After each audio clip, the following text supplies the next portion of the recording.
While on paper, he has vector thrust, he has all these great weapons and everything, he looks the same as a Raptor, he's nowhere near the same as a Raptor. So that was a really good thing for us to find out that we really didn't know until this past exercise happened. Now, what I'm scared of is Congress is going to hear that and they're going to go, great, we don't need to buy any more airplanes, you know, Dr. No. We used to be way ahead of them. Now they've caught up to us and they're really just a little bit, and I say they're a little bit ahead of us because when their pilots learn how to fly the airplane, they'll be able to beat the F-15 and F-16 on a regular basis. Right now, their young guys get too anxious. They go into that post-stall maneuvering where the airplane kicks down, and now they're great. But that's only a matter of time before they learn that don't go there unless you have to. As far as red flag went, we also had the French up here in the Rafale. The French were only going to bring out the Mirage 2000-5, which is one of their older airplanes, until the Indians said they were bringing their newest thing, the Su-30. And then the French all of a sudden said, hey, we're going to bring in the Rafale. And we go, well, you've never brought that to the States before. And they go, yeah, we're bringing it now. And they brought it out, and 90% of the time they followed the Indians in. And when the Indians shot or got shot or whatever, the French took a shot and left.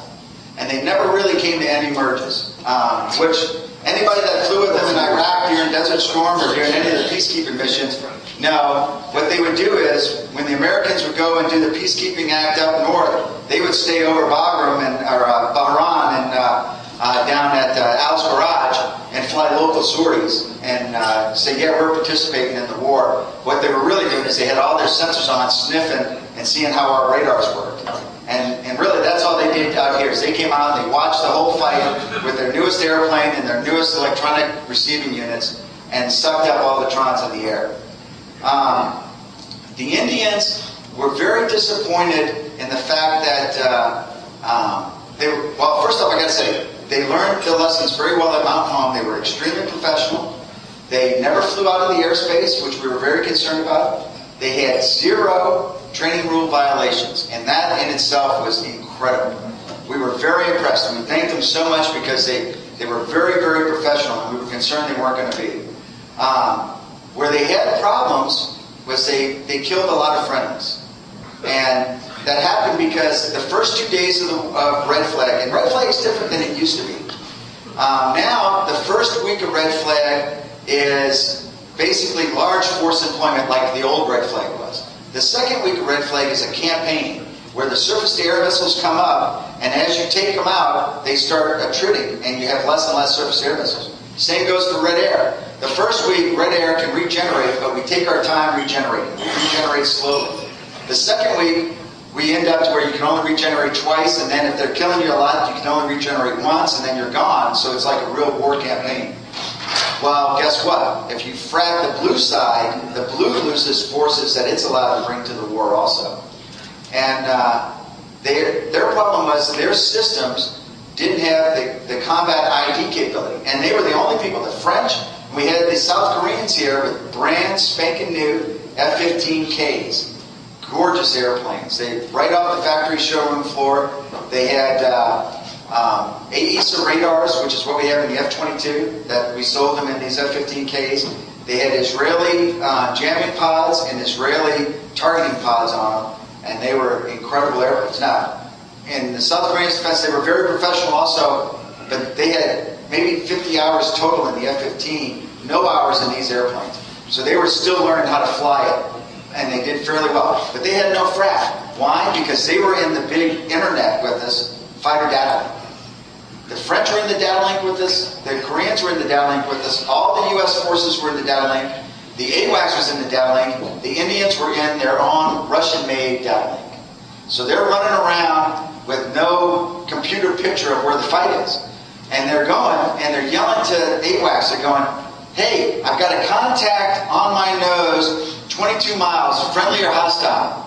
Well, AWACS comes back and goes, there are no hostiles within 40 miles of you. Fox! You go, no, dude. You know, and they're going, they were just scared to death because in the first 3 days of the war, they had some losses. And they had losses because they were holding their shots, waiting to hear if it was a bad guy or a friendly, and then they were dying. So they go, well, you know what? it's better you die instead of I die. And so they had a fairly high number of fratricides in the second week. And they took it very seriously. They were very concerned because one of the things that they fought for was to come to fly in red flag at Nellis. Well, red flag at Nellis, set up by all the 4 stars a long time ago, was to form coalitions with guys we were going to go to war with. So we had to be able to fight with these guys.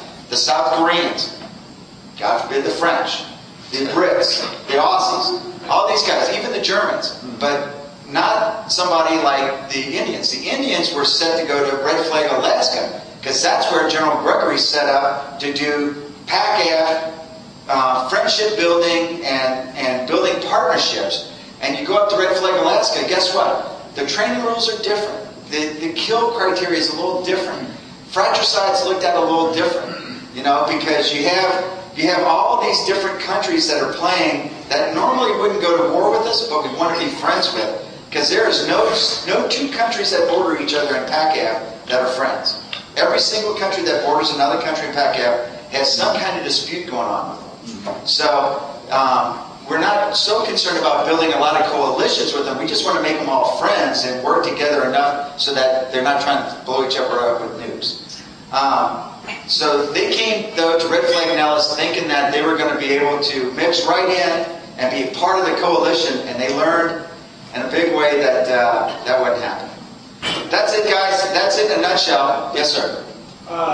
Wasn't that ISA radar a big factor in the Indian? Well, the radar on the Su-30 in the nose of it is not an AESA, it's an ESA. And the difference is an active electrically scanned radar or an electrically scanned radar.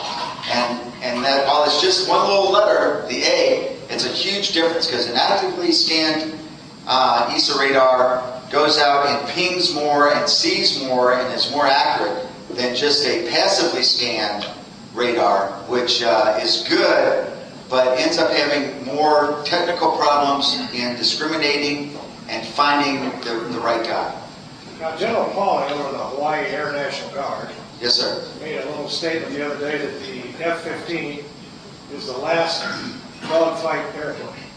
He discounted the fact that the F-22 is terrific in the fight, in close. He did, and I don't know General Pauling, and I don't want to get sideways with him. I got sideways with General Bruins last time, and I don't want to get sideways anymore. But it's easy. Bruins is tough. Yeah, but I'll tell you, I think the Raptor is the next great dogfighter we have. Sure. Now the reason is electronic jamming, but not only electronic jamming. The Raptor, we just don't carry enough missiles. We're going to have to, when the balloon goes up, we're going to have to go in and gun some people. And it's going to happen, and thank God the Raptor still has a gun on it. And it's fast, it's maneuverable, it can get there. And I know my F-16 brethren are going to get a good joke out of this, and Pete, I apologize, but the Block 50 F-16, when it doesn't carry a pod, is a pretty damn good dogfighter also. So, those 3 airplanes, the F-15, the Block 50 F-16, and the Raptor, are all still very, very capable, and we're going to need them because that little Bison MiG-21 I talked about earlier, when he gets in unseen because he's got a small radar cross-section, he's got a big jamming pod, and he gets there to the last minute, and you're maneuvering against this active radar missile that just showed up. Luckily, our RWR sees it. You go, holy shit, where did that come from? That little son of a bitch, I need to go kill him. Now you're going to need that maneuverability. What about the F-35? Where's that? Let's save that for another discussion. Good call. Shed and I do a lot of work in the 422, so we know too much about it at this point. But we'll save that one for another time. Yes, sir. I'm sorry, I probably went over my 15 minutes, I'm sure. No, that's... All right.